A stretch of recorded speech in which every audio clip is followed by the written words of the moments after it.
Rewind Sports Rewind 60. Sports 60. From the city of big shoulders, the jewel of the Midwest, comes a sports show that's one of a kind. From iconic players to iconic stadiums to iconic teams, this is my kind of town. Chicago! And the Rewind Sports 60 is my kind of show. From Air Jordan to Sweetness to Papa Bear Hallis, this city works hard, but plays even harder. Danny Carlino and Jerry Riles bring you the Rewind Sports 60. Live. The Rewind Sports 60 starts now.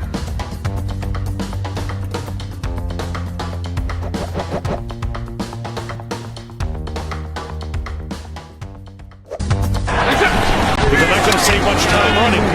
Stafford looking through for the pass. It's going to be intercepted. The Bears get it back, and it's Kyle Fuller with a huge pickoff for Chicago in Lion territory.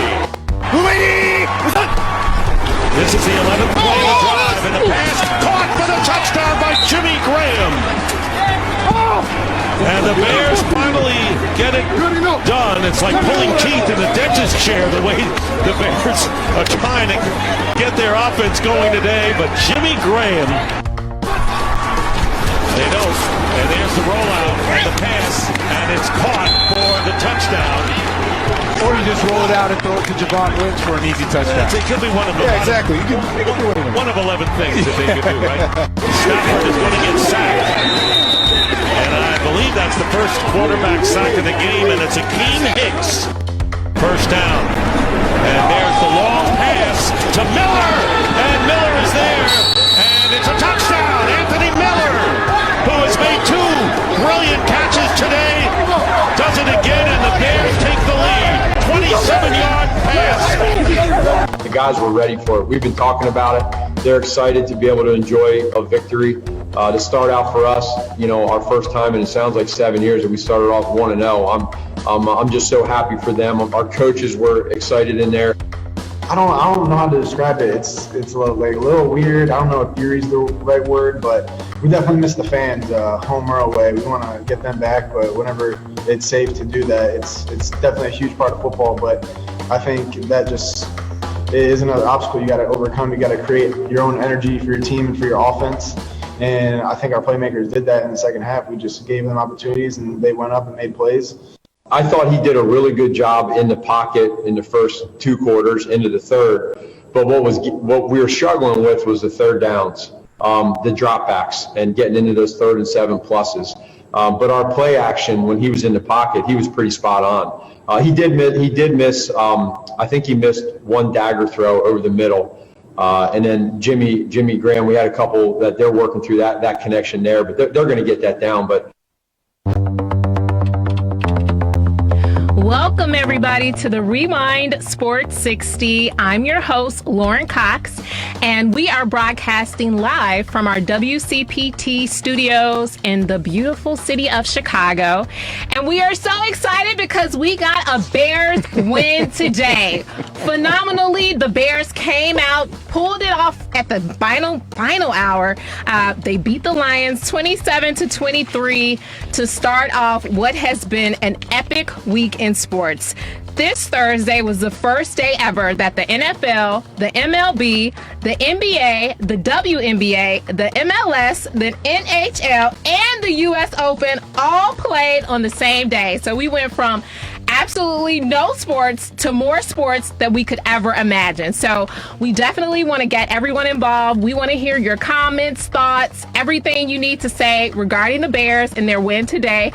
Give us a call. Again, fastest hour in sports. Our number is 773-763-9278. So I want to get right to it and bring in my wonderful esteemed panel. Dan, Marver, the marvelous one. What were your thoughts on that epic Bears win this Sunday? Going into halftime, I was thinking Nick Foles, but after that, things got a little better.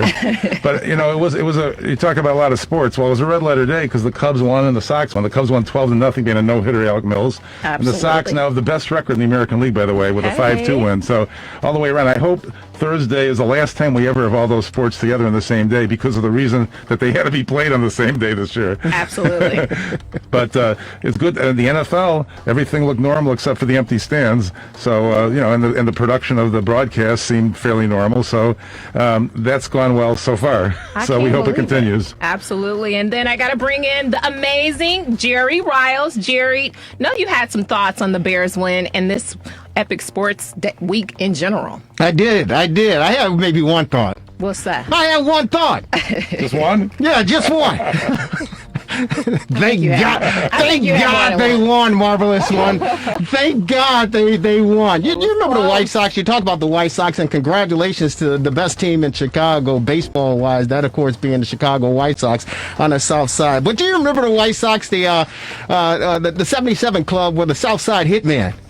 Yeah, and the 83 club, that was the Winning Ugly club. Mm-hmm. That was today for the Chicago Bears, Winning Ugly. Are you kidding me? A win is a win, as they say, and you can only play who's on your schedule. And the Detroit Lions and Matthew Stafford were on the schedule for the Chicago Bears to open up the 2020 campaign. And, Lauren.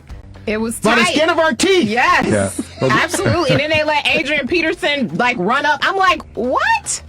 But we still prevailed. I mean, going up to the Fuller interception, it was almost time to walk away and take a nap. Yeah, but it was over.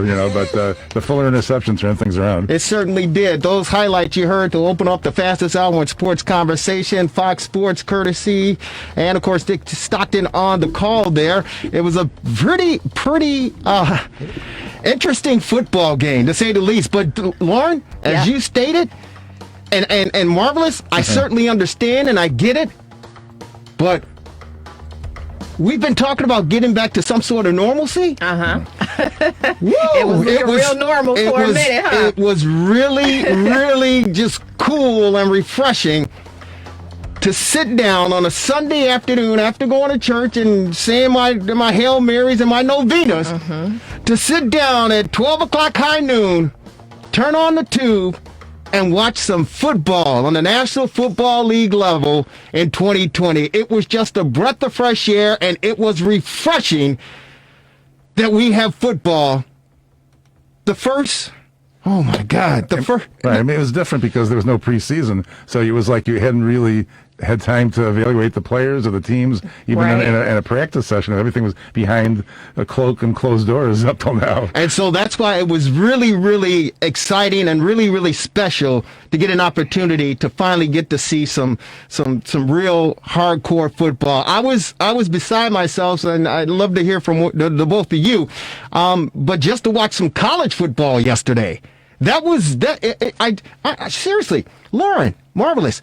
I had to pinch myself. Yeah. I literally had to pinch myself and say, are we really watching college football on Saturday afternoon? And then are we really watching pro football on Sunday afternoon? Yeah. I literally had to pinch myself. Thursday, too. But and you speak about the college, a lot of the tournaments, a lot of the individual matches are being postponed because a lot of the players are coming down with COVID. I think Auburn's game is going to be postponed. You could see several games have to be postponed, which is inevitable. Sure. I mean, these college campuses. Yeah, the players live together, unlike the pros. Yeah. Yeah. And these college campuses are just rampant with the Petri parties and I mean, wow, this is going to be interesting to see how they're going to finish this season. No question about it. And if you want to join in, the Chicago Bears, they get a win 27-23 over the Detroit Lions and Matthew Stafford. Matt Nagy is 5-0 against the Detroit Lions. And, of course, Mitchell Trubisky, who got the start. And we'll get a chance to talk about him and his numbers, but he got the start, and he hasn't lost to the Detroit Lions either. Almost. He hasn't lost to them either. But a win is a win, as they say, and it was great that the Chicago Bears were able to kick off the 2020 season with a 27-23 victory on the road against the Detroit Lions. Very, very refreshing, and of course, it was great to hear those highlights. But again, had it not been for 21 points scored in the fourth quarter, we certainly will be crying in our beers and hanging our heads low. But before we do that, you mentioned all the sports that took place on Thursday, and talk about again. Kicking off the National Football League, Thursday Night Football. Two superior quarterbacks who are actually getting paid for their performance. Yes, they are. Oh, man, that was just very, very refreshing just to see that. But you forgot about the female portion of sports and history-making performance that took place, the U.S. Open. Absolutely. Unbelievable. Unreal. Congratulations to her. Yes, Naomi. Congratulations to her. She killed it. She was down so badly, and I was just like, okay, this is over. But you never want to count her out because she has that resilience that we just really haven't seen. I mean, it's just amazing. And for her to come from behind like she did, and she sent out a tweet saying that, her ancestors' blood runs through her veins, and don't ever count her out because of that. And obviously, she's been wearing masks to represent the people who were unjustifiably killed and murdered by the police, as well as Aubrey as well. And so, she's a powerhouse. She's a powerhouse. We all root for her, and she is, so young. Many more years to come and many more performances to come. But the way she pulled out that win was just, I couldn't believe it. Yeah. It was unbelievable. It was fantastic to watch. And it's the thing that I love about her. She is of mixed race. She is of Japanese descent, and her father is Haitian descent, and she's just a beautiful young lady, 22 years of age. But what I love about her is the fact that she really has no expression. Yeah. I mean, she showed a little bit of emotion, during some of the crucial plays, the crucial, volleys back and forth. And of course, when she won, she let out of an exasperation, and, she showed a little bit more of emotion. But for the most part, this young lady is shy. She is just a doll. She's a sweetheart. And it's interesting because she reminds me of my daughter, who's 20 years of age at the University of Illinois. And when Naomi won, I actually took a picture and sent it down to my daughter because they seem like they're twins or whatever. But the young lady is just fantastic, and I love her mental state, Lauren. She talked about, of course, with her ancestors and everything, but she said when she was down 6-1 to Victoria, she said, hey, listen, it was all about me. I was fighting myself inside. And she said, it was about me changing my attitude. She says, I had to change my attitude. And that's what I worked myself through, and that's why I came away with my third U.S. Open title. So congratulations to the young lady, Marvelous. She was down 6. She lost the first set 6-1. Yeah, she to did. Victoria Azarenka, who, by the way, knocked Serena Williams out in the semifinals, who was a local favorite, obviously. And also on the men's side, it's quite interesting, too. They're still playing the finals match as we speak between Thiem and Zverev, however you pronounce that. God bless you. Yeah, right, bless me. But this might be the first time you didn't have Federer, Nadal, or Djokovic in the finals, in my memory, because 2 didn't show up and 1 got kicked out. Exactly. Yeah. Exactly. And you know what? I guess the judge regarding that was hitting the throat. Yeah, it was. I mean, it was inadvertent, but it hit her pretty hard. It certainly did, and I think she was receiving some sort of like death threats or something, and said it was her fault. She was standing there. She was standing there. God bless her. But you know what? It is just a breath of fresh air once again to get an opportunity to get back to some sort of normalcy and sit down and watch some sports. Man, it's just really, really cool. And as Marvelous talked about, congratulations to Alec Mills for the Chicago Cubs with their 12-0 victory over the Milwaukee Brewers up in Milwaukee. The guy throws a no-hitter. Yeah. A no-hitter. The first time a Cub no-hitter since 2016. Yeah. That, of course, Jake Arrieta. I think it's the 19th no-hitter in Cub history. Right, yeah. So congratulations to the guy. And what a hill that he's climbed to get to the point to where he is. Walk on to Tennessee Martin. Yeah. In a normal year, I would have been there. And for the last 8 years, I've been in Milwaukee for almost every Cubs series. Yeah. Well, but do you remember the last no-hitter the Cubs pitched there? It was against Houston, and when Houston was under a hurricane problem, and Zambrano did it. That's exactly right. That's exactly right. And Arrieta's had 2, but Yeah. But congratulations to them. The Cubs improved to 28-20. They've been struggling over the past few weeks. Of course, Javi Baez has been struggling as well. Yeah. It was just an interesting game watching it yesterday, and of course, the Cubs for some reason seem to have gotten upset. They got mad and they came out and the bats exploded. The runs came across the plate. Against Hader, of all people. Exactly. Yeah. That was an interesting game because they what was it, 2 base hits, 2 home runs, and Jay Hay with a 3-run shot, I believe it was. And lefty on lefty, which is usually, in many cases, you put in a righty there. Exactly. So the Cubs, they they woke up last night and it carried over today, and they won it 12-0, improved their mark to 28-20 as we close in the final 2 weeks of baseball for the regular season. And we got two teams in the Chicago market that are in first place. That's and exciting. The White Sox are exciting. There's no question about it. 30-16 with a 5-2 victory over the Detroit Tigers today. So all in all, as far as Chicago sports are concerned, the Bears, winners.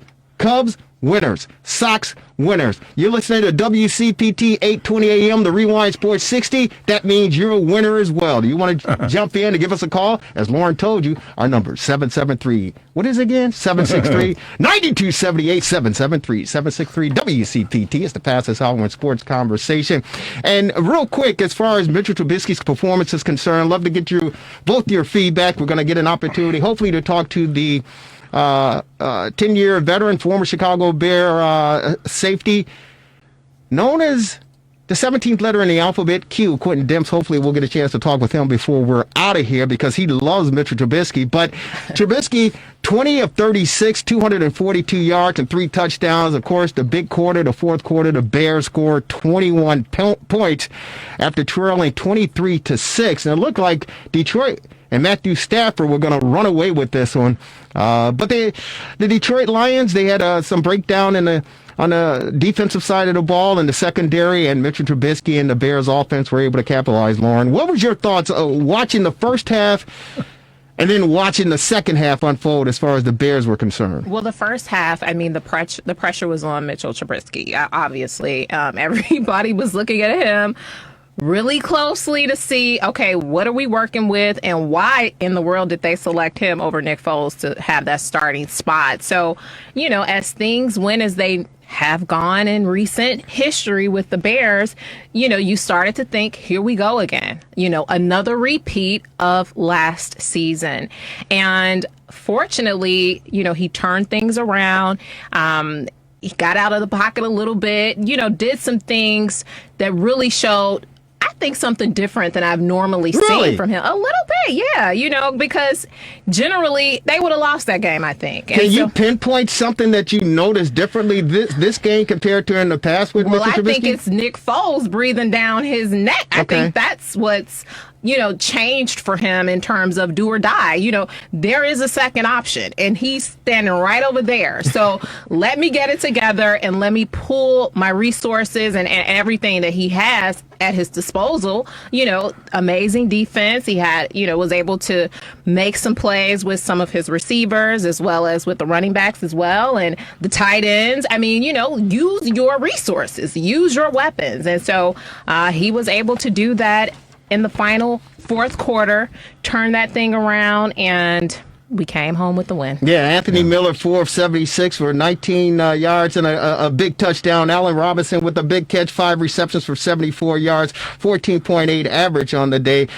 So you're absolutely right as far as Mitchell Trubisky teaming up. And we can't forget teaming up with Jimmy Graham, also the tight end that this offense calls for, and a tight end that has been missing. And teaming up, Jimmy Graham is a great security blanket for Mitchell Trubisky, but he was, now keep in mind, it's not a top tier defense as far as the Detroit Lions are concerned. Mm-hmm. So I'm glad that Mitchell Trubisky had success.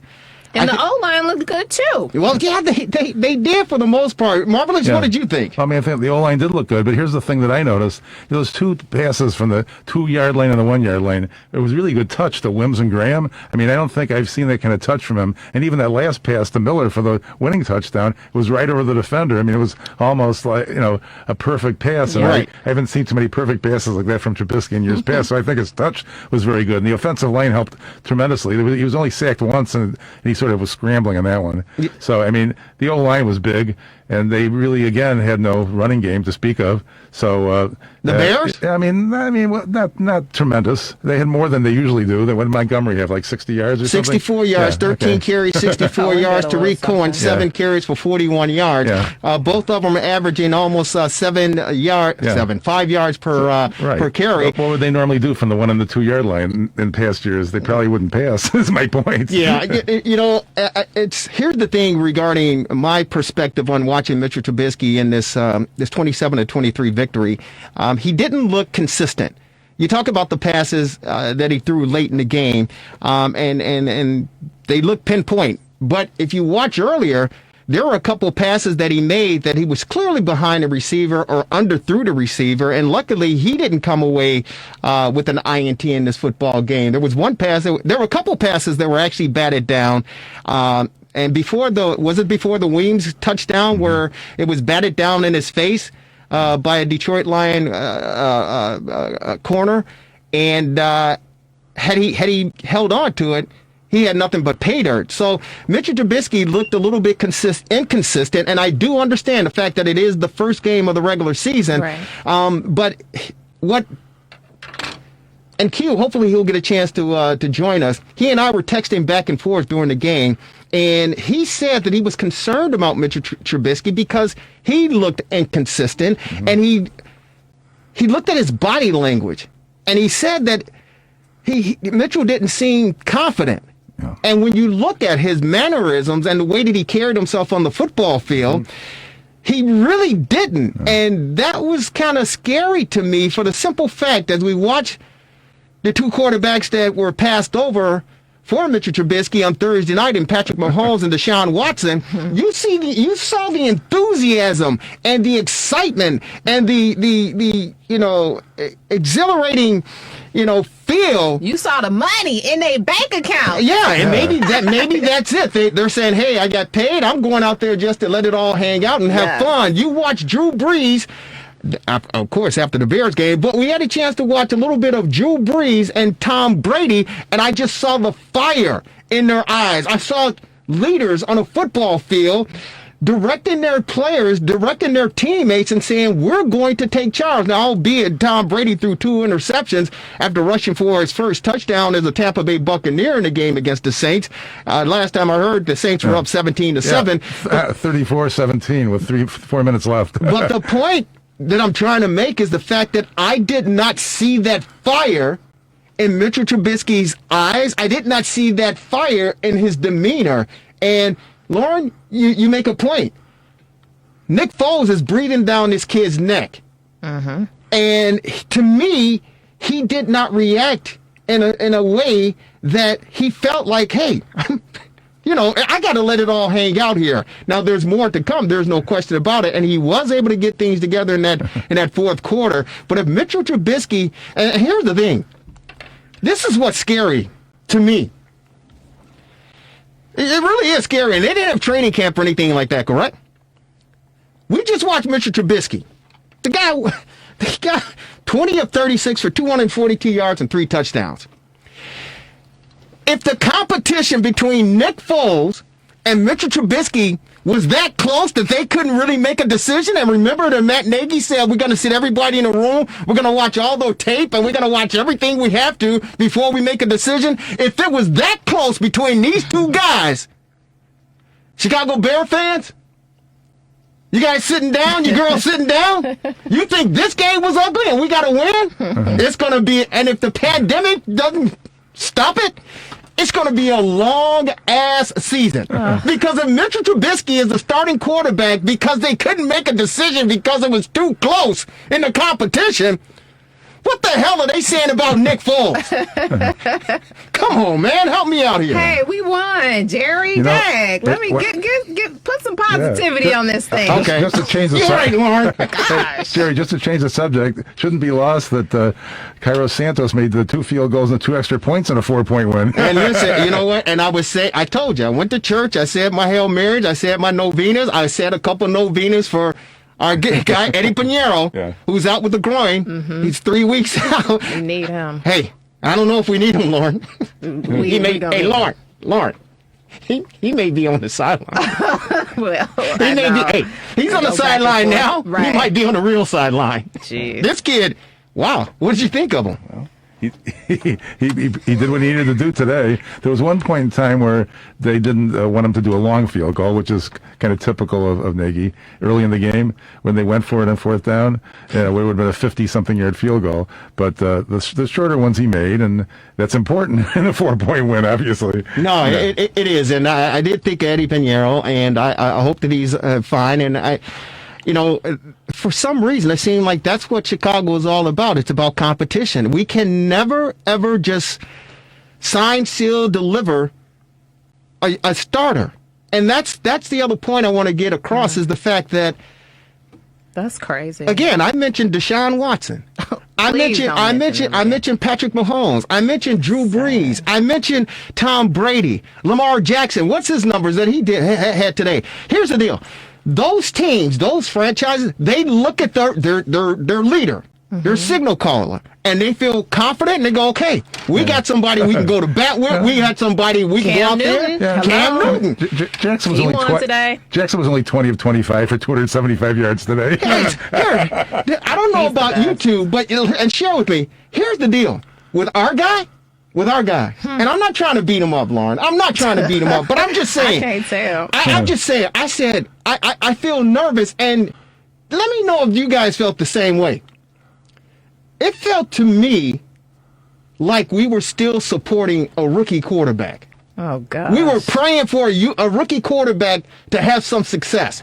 Not a guy in his third or fourth year, right? Right. Not that guy. To me, it felt like he was a rookie, and you were pulling for this rookie to have some success. Mm-hmm. Meanwhile, you got guys who came in the league the same time as he came in the league. You got guys who came in after he came in the league. You got guys who've been here. They're the elder statesmen as far as the league is concerned. And they were leading their teams. They were showing fire. They were showing determination to win. Meanwhile, I'm sitting at home in the Hall of Fame room going, wow, I felt like I was cheering for a rookie. Yeah. What about you? Also, too, I wanted to get you guys' thoughts on the defense, too, because Adrian Peterson, he had 94 yards on 14 carries. And they just signed him. So it speaks to what you were saying in terms of the Bears in their thought process when they're looking at bringing in talent. He was available. And we don't even want to touch the quarterback conversation because it's like everybody who they possibly could have had a chance to take, they're doing phenomenally well. Except for us. And then they tried to do a Hail Mary and bring in Nick, and that whole experiment hasn't worked out particularly well, in my opinion, seeing as though I thought he was going to run away with it and be the starter, be named the starter. So, questionable. Yeah. Well, Peterson looked pretty good for a 35-year-old.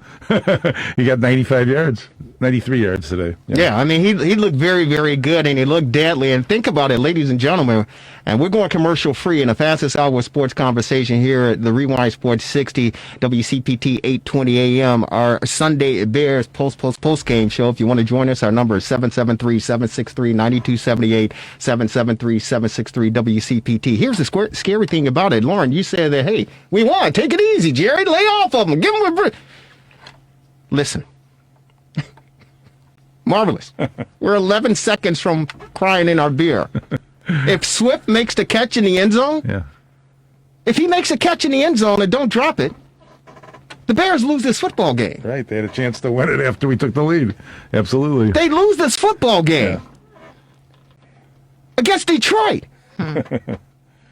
Now, the only reason I think we lost the football game, that's one, because this guy drops the football, but two, last year, the Detroit Lions, they lost how many games? 7 games, I think, in the second half. Right.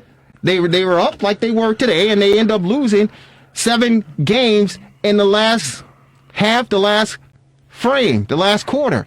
In 2018, I think it was somewhere around 11 games that they lost. So they have a way of self-destructing. Yeah. They don't play a complete 60 minutes of football, that being the Detroit Lions and their coaching staff. So the Bears had to hang on.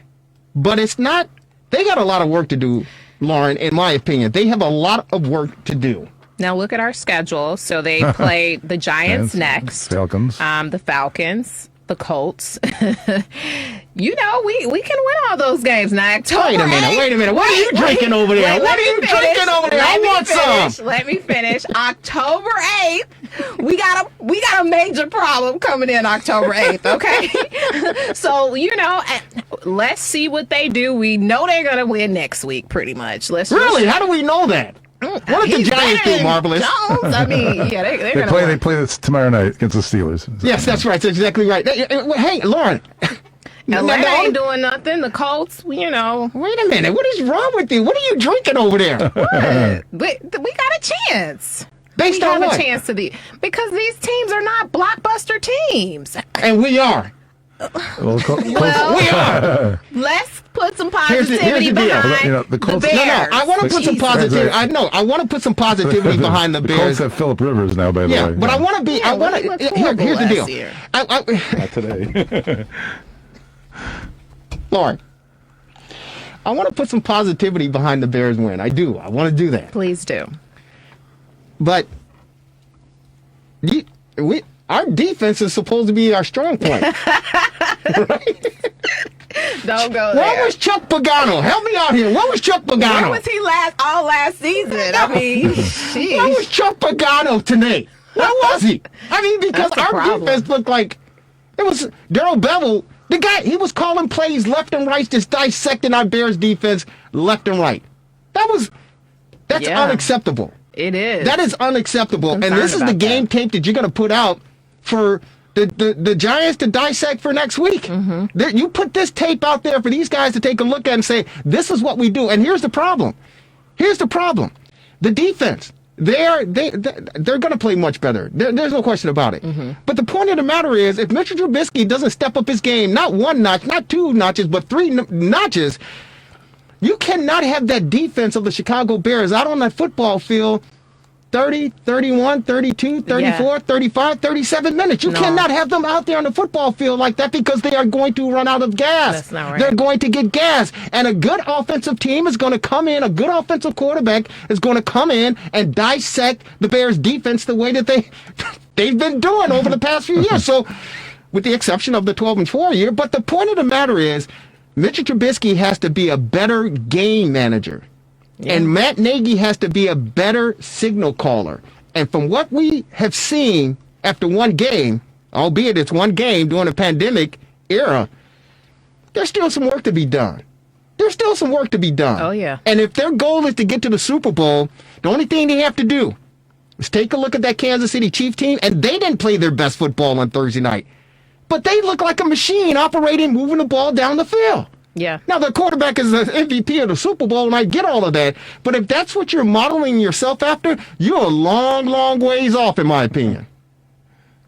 You're a long ways off. Scary. Just made me think how Foles was an MVP of a Super Bowl, too. I suppose that's right. And you know what? I got to give credit. I don't know if it was one of the NFL experts on ESPN last week that said the Bears, first of all, they had no choice but to make Mitchell Trubisky their starting quarterback because, of course, they put all their eggs in this kid's basket, and they're going to give him every ounce of opportunity to succeed. I said this last week.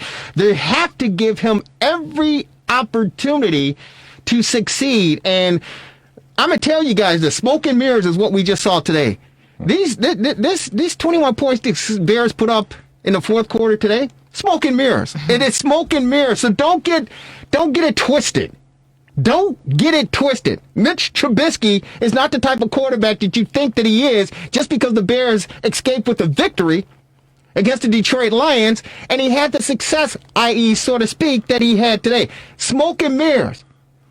But if the Bears are trying to get to the next level, that, of course, deep in the playoffs and, of course, to the Super Bowl, they need to take the tape from Kansas City and just watch what happened against the Texans on Thursday night and how that offense operated and how their quarterback operated and work toward trying to get to that level. Today, it didn't reflect any of that, in my opinion. If you think that it did, if you think that the Bears are on their way, 16-0. Our number here, 773-763-9278, 773-763-WCPT. We go out to our TRS60 hotlines, ladies and gentlemen. He laced them up as a beloved number 51 in your program. He's Bruce Herron in our heart. He's on our TR60 hotline. Bruce, how are you, man? Welcome back to the Rewind Sports 60, man. What was your thoughts on the Bears' victory? Hey, Super Bowl 16-0. Bruce, what do you think? Hey man, we're going straight to the NFC Championship game. That'll boy! Hey. That'll boy! That's what I'm talking about. There you go. See? Hey, man, the Bears. Oh. Hey, as we talk about, a win is a win, and you just have to play who's ever on your schedule. They happen to be the Detroit Lions and the Bears. Matt Nagy is 5-0 against them. Mitchell Trubisky hasn't lost to the Detroit Lions. And the Bears are trending in the right direction, man. 27-23, 21 points in the fourth quarter. What did you think of the Bears' performance this afternoon? Well, you know what? I am thrilled. Trust me, I'm thrilled for the win. But you know, that was a gift horse, man. I mean, they had Detroit had an opportunity to put that game away at the end of the game, and guys couldn't hold on to the ball. We made some mistakes. We made some mistakes throughout the game defensively, and you know, the first half, man, Mitch he was not impressive at all. The fourth quarter, he came through and made some nice throws, and receivers looked like they woke up and helped him out. But for the most part, I'm happy. Trust me, I am happy. I'm thrilled as all get out. But it left a little to be desired. Hey, man, I wanted to ask before you got on. I talked about the Hall of Fame, future Hall of Fame quarterbacks, and Tom Brady and Drew Brees. Of course, those teams squared off in the late game on Sunday. And of course, you talk about the two young guys that just got paid, and Patrick Mahomes and Deshaun Watson. When I talk about those fours, and even Lamar Jackson today, and Cam Newton with the New England Patriots, but when I talk about those caliber of athletes, those caliber of NFL quarterbacks, today and on Thursday, I saw some fire in their eyes. I saw them being demonstrative on the field and on the sideline. I saw them yelling and screaming, and spit shouldn't be coming out their mouth because of the pandemic and everything, but the spit was flying out their mouth, man. They were geeked up. When we looked at our guy, at least when I looked at our guy, and Mitchell Trubisky, good old number 10 for the beloved Chicago Bears, I saw a kid that I thought he was like a rookie, and I was sitting on a dufo in the Hall of Fame room, man, and I felt like I was cheering for a rookie, hoping that he had a good, that he survived. Am I the only one that felt like that, man? What did you think? What did you think when you saw his eyes in the huddle and saw his demeanor on the sideline? Did he give you that encouragement that he's going to lead us to victory? Well, no.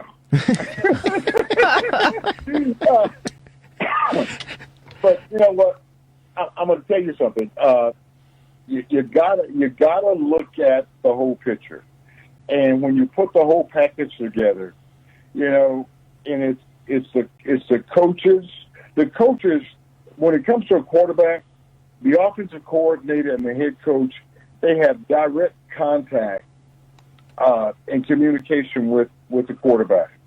And that quarterback tends to take on the characteristics, the mood and the mentality of the coach. And trust me, I'm not trying to take up for Mitch, but I just think that there's more that's at stake here, and there's more of a problem than just Mitch. The first three quarters, Mitch was Mitch. The fourth quarter, he came out and he was just a different guy. How do you explain that? Mm-hmm. I don't know.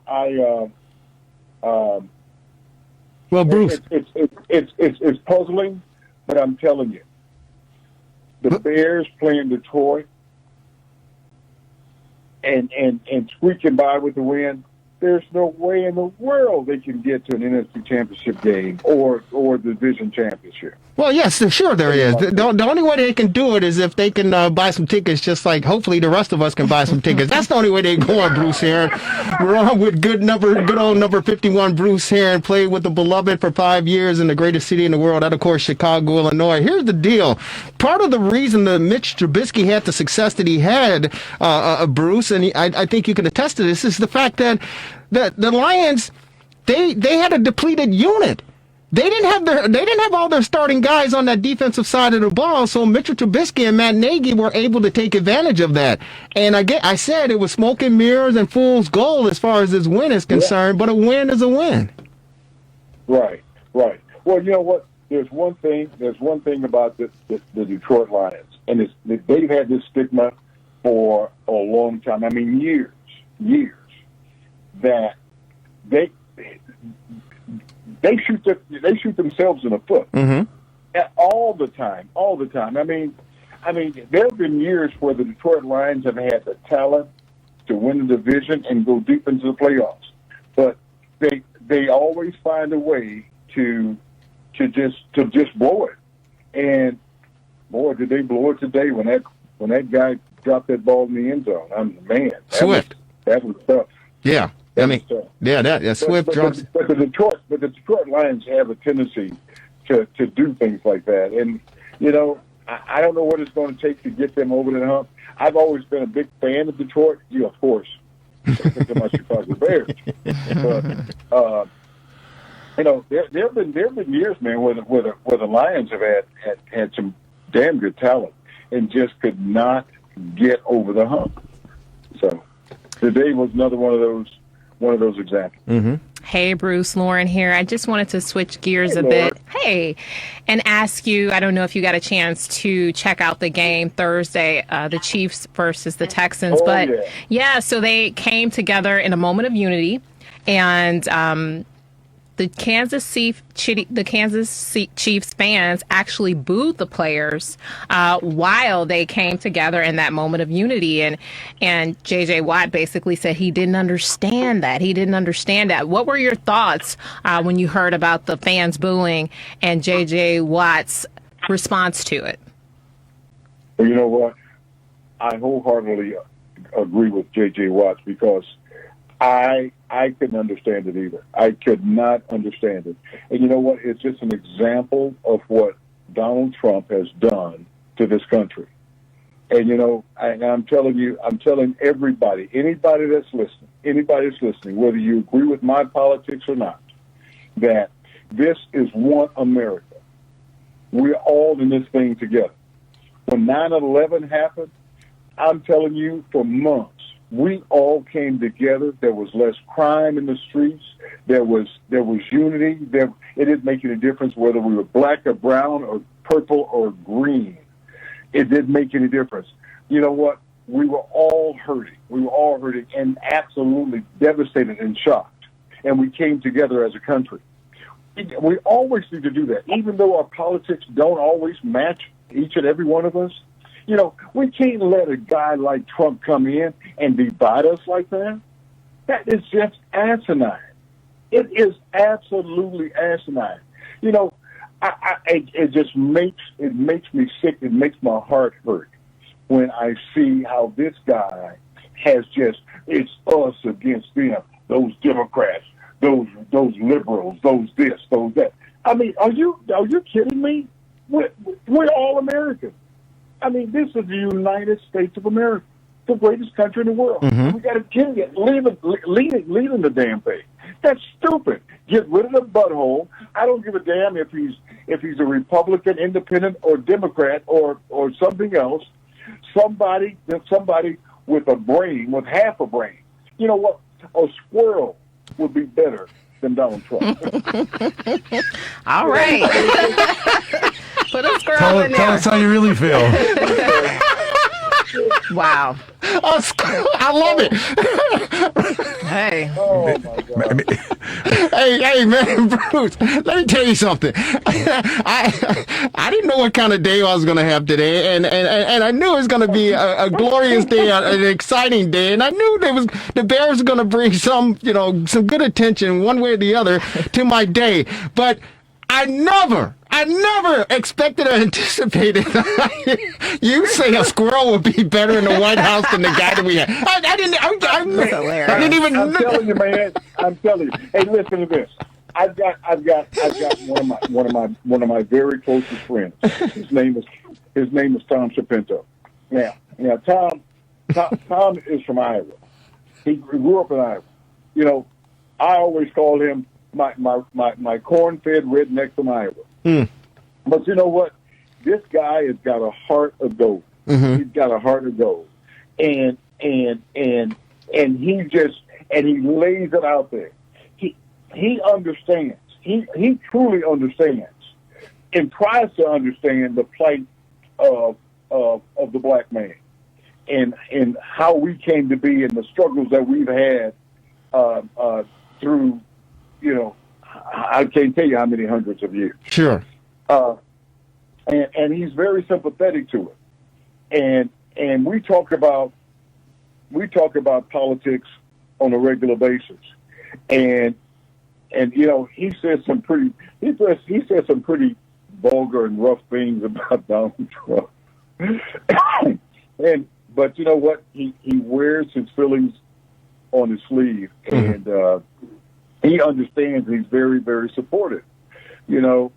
I just wish people would take the time to try to understand how we came to be, how our ancestors came to be, and the strife that we all had to go through in order to get to where we are today. Well, you know what, Bruce Herron? And we appreciate you joining us on the Fastest Hour Sports Conversation, the Rewind Sports 60. I got to share with you, Lauren Cox, and of course the marvelous one, Dan Marver, and everyone that's listening. The world as we know it it's over. The world is ended. It's done. It's over. And I don't mean to alarm you out there. I don't mean to get you all ruffled. I'm just telling you what the truth is. And the reason I make that statement and I say that it's the truth is because I'm blessed. We're blessed to be in the greatest city in the world, in my opinion. But I live in the neighboring suburbs here in Wheeling. And the reason I say the world is coming to an end, it's over with, because they were the Trumpsters were on Milwaukee Avenue and Dundee Road in Wheeling protesting today. Protesting what? I don't know, Lauren. I asked the Marvelous when I said, "Hey, is the president coming to town? Why are they out there?" I had no idea why they were out there. What were they protesting? I have no idea. That's why I said the world is coming to the end. Because if they're going to protest in Wheeling, it's over. I had no idea. I go, wait, I missed the memo? Is he coming to town? What happened? What's going on? It's unbelievable. I'm gonna tell you this much. I'll tell you this much. I can tell you right now why they're protesting. Because they see Donald Trump getting his butt waxed from November 3rd. Hey. And you know what? The guy, dude, don't get me started. I mean, all right. Don't get me started. Hey, man. You know what? I'm a country boy from South Texas. And I understand. I grew up, man. My grandparents, my great-grandparents, we used to have conversations. They had a conversation with me about how they came to be and about the land that the family owned and all this stuff. And I'm telling you something, man. It was a true struggle, and it helped me to understand that as I grow and get older and raise my family, I have to continuously educate them on where I came from, how I came to be, so that they have a clear understanding of how important it is that they keep the family structure moving forward. White folks don't have to do that shit. We have to do that. See? We have to do it. Yeah. And, I'm not talking about white people because, I'm going to sound a little white, but some of my best friends are white. Stop it. Stop it. Me too. Stop it. Marvelous. What are your comments? Well, it's gonna be an election of 51 days, and it's either going to be the guy that you just mentioned or his opponent, Punxsutawney Joe. So I don't know. Either way, it's going to be a problem, I think. Well, At the end of the day, what you call him, Punxsutawney Joe? Think about it.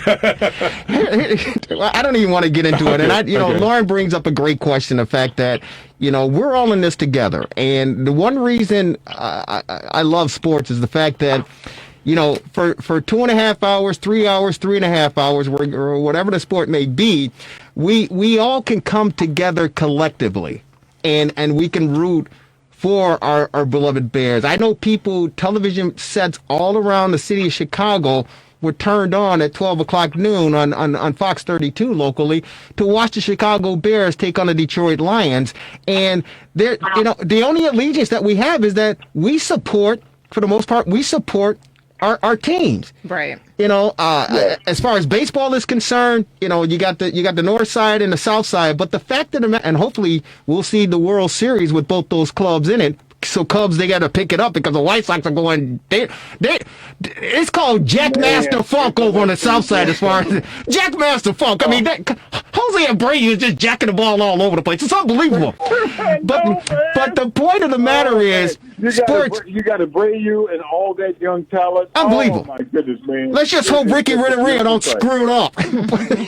But here's the deal. Beautiful sight. Sports brings us together, and when Lauren said, and J.J. Watt said, hey, you know what? It doesn't make any sense for people to boo unity.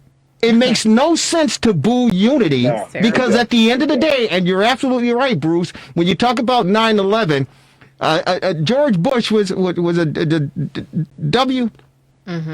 in office, and he was a Republican.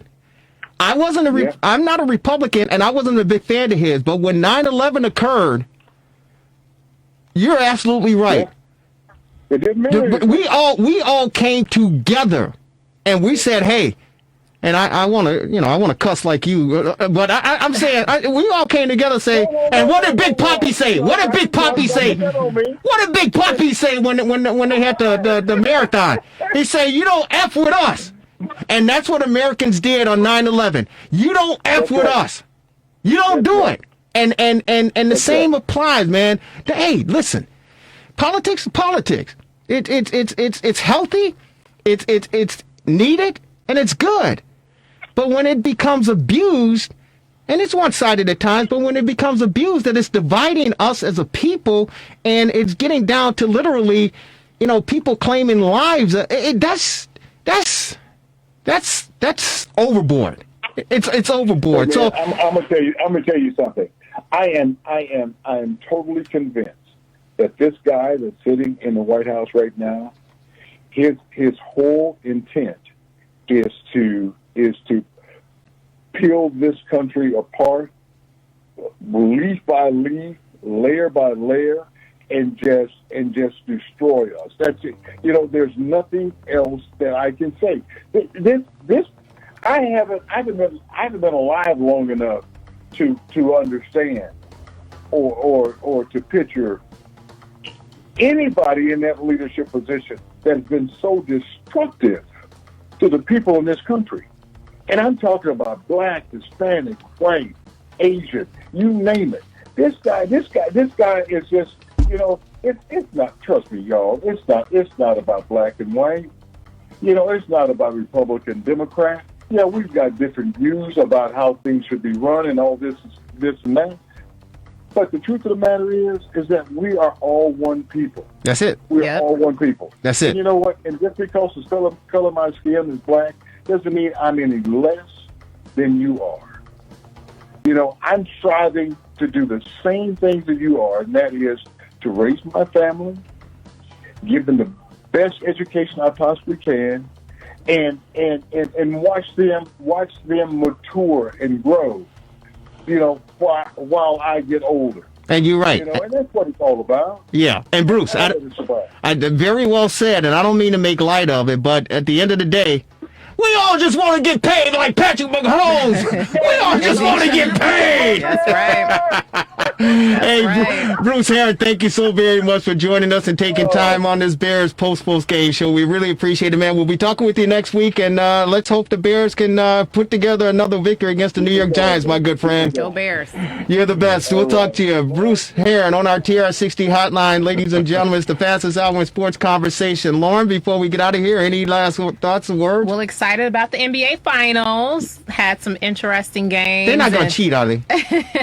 No cheating in the bubble. They're not going to cheat for that guy. No cheating in the bubble. You know You LeBron sure? was killing it They- fair they- and they square. ain't gonna cheat for him, then, are they? Undeniable. He don't need nobody to cheat for him. Yeah, okay. So, yeah. Marvelous. You're right. You got the Lakers advance, and you got Boston and Miami, and then they're going to have a Game 7 Clippers and Nuggets. Yeah. So those are the teams left in the NBA. Should be interesting. Hey, thanks to both of you for a fabulous Fast Hour sports conversation. Bears post game show every Sunday. Hopefully we can get through this season. Of course, thanks to our esteemed producer. He is the one, the only Devin Tingle. Jerry Riles, folks, have a great rest of your Sunday. We'll see you on Comcast on Wednesday at 7 p.m., Channel 17, Channel 19, Channel 35. And, of course, check us out on Facebook, YouTube, all the social media platforms. Have a great week, and we'll talk to you next Sunday after a Bear victory. Go Bears!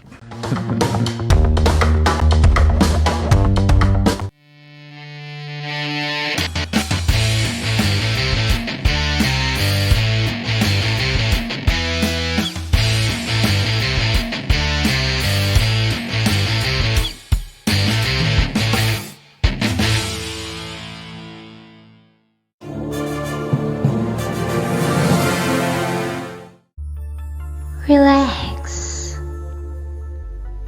reset, rejuvenate.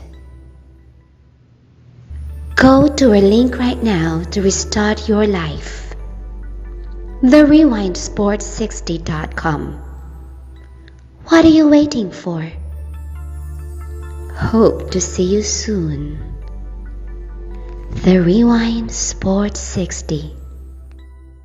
Take me out to the ball game. Hall of Famer Andre Dawson. All right. Let's hear it from the greatest fans ever. On three. 1, 2, 3. Take me out to the ball game. Take me out to the crowd. Buy me some peanuts and Cracker Jacks. I don't care if I ever get back Forest Root. Root for the Cubbies. If they don't win, it's a shame.